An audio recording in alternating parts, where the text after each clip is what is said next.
नमस्कार। रुद्र संहिता सतीखंड अध्याय 6 और 7। नारद जी ने ब्रह्मा जी से कहा, हे पिताश्री, उसके आगे की घटना बताइए। तो ब्रह्मा जी ने कहना शुरू किया कि संध्या ने अपनी तपस्या शुरू करी। उसकी उत्तम तपस्या से प्रसन्न होकर महादेव वहां प्रसन्न हुए और उसे वर मांगने को कहा। तब संध्या ने अपने 3 वर मांगे कि सबसे पहले मेरे जो पाप है वो नष्ट हो जाए और मेरे जैसा तपस्या करने वाली कोई भी स्त्री इस संसार में ना हो। दूसरी बात कि उन्होंने सबसे पहले संध्या ने मांगा कि हे महादेव, मैं मांगती हूँ कि आज से कोई भी प्राणी पैदा होते ही काम से प्रभावित ना हो। दूसरा, मेरे तपस्या में बहुत प्रभाव हो और मेरे जैसी कोई भी तपस्वी पतिव्रता स्त्री ना हो पाए। तीसरी, कि मुझे एक ऐसा पति मिले जो मेरी तरह ही तपस्वी एक पत्नी व्रता हो। महादेव ने उसको उसके 3 वर दे दिए और साथ में ये भी कहा कि तुमने जो ये पहले तपस्या की थी कि वर प्राप्त करने के बाद तुम अपने अग्नि में अपना हवन कर दोगी तन, तो उसके लिए भी मैं तुम्हें एक उपाय बताता हूँ। यहीं चंद्रभागा नदी के पास मेधातिथि नाम के महर्षि एक तपस्या कर रहे हैं। वहां जाकर उसी यज्ञ की अग्नि में तुम अपना शरीर हवन कर दो और वहीं पे फिर पुत्री के रूप में उत्पन्न हो जाओ।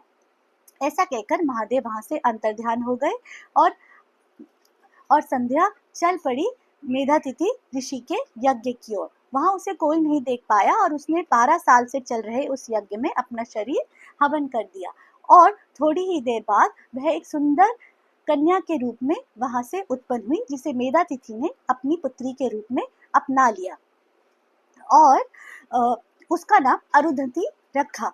अरुंधति धीरे धीरे तपस्या करते हुए बढ़ने लगी और अरुंधति मेधातिथि महर्षि की देखरेख में बहुत ही गुणवान होती चली गई और नित्य प्रति तपस्या करती रही। और कुछ समय बाद जब वो विवाह योग्य हुई तो ब्रह्मा विष्णु महेश ने महर्षि वशिष्ठ के साथ उसका विवाह करा दिया, क्योंकि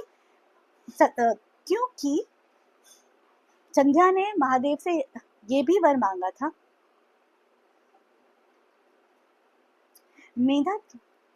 मेधातिथि ऋषि के देखरेख में संध्या अरुंधति के रूप में उसी वन में बढ़ने लगी और सारे ज्ञान प्राप्त करने लगी और नित्य प्रति तपस्या और जप आदि करने लगी।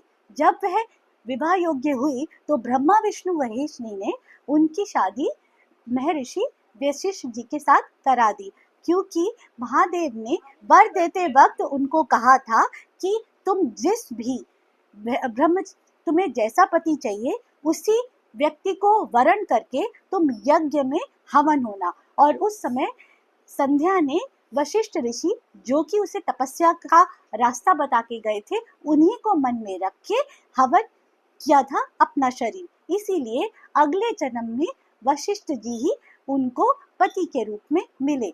जो भी इस पावन संध्या और वशिष्ठ जी की कथा को सुनता है उसकी शिव के प्रति भक्ति और भी बढ़ती है। इसी के साथ ये अध्याय 6 और 7 समाप्त हुआ।